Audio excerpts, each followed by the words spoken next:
சக்தி. தர்மம் செய்ய பழகு. நீ மற்றவர்களுக்கு தர்மம் செய்வதோடு மட்டுமல்லாமல் மற்றவர்களையும் தர்மம் செய்ய பழக்கி வைக்க வேண்டும். நீ தொண்டு செய்வதோடு மற்றவர்களையும் தொண்டு செய்வதில் ஈடுபடுத்த வேண்டும். அப்போதுதான் 4 பேர் 8 பேராகி 8 பேர் 16 பேர்களாகி தர்மம் செய்வதும் தொண்டு செய்வதும் பெருகிக் கொண்டே போகும்.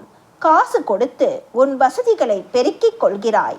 அதுபோல காசு கொடுத்தாவது மற்றவர்களை ஆன்மீகத்தில் ஈடுபடுத்து. அது உனக்கு நிலையான வசதிகளை உருவாக்கி கொடுக்கும். தர்ம நெறி தழைத்தோங்கினால் ஆன்மீகம் என்ற பயிர் என்றும் அழியாது. உங்கள் முதியோர் செய்த தர்மம் இன்னும் நிலைத்து இருக்கின்றது. தர்மம் செய்தவர்களின் பெயர் நிலைத்து இருக்கும். கொள்ளையடிப்பவன் பெயர் நிலைத்திருப்பதில்லை. அன்னையின் அருள்வாக்கு. என்னுடைய அருள்வாக்கு என்ற பாத்திரத்தை பயன்படுத்தி எதிர்கால வாழ்வினை அமைத்து கொள்ள வேண்டும். எல்லோருக்கும் பகிர்ந்தளிக்க வேண்டும். அன்னையின் அருள்வாக்கு. Please share and subscribe. Om Sakthi.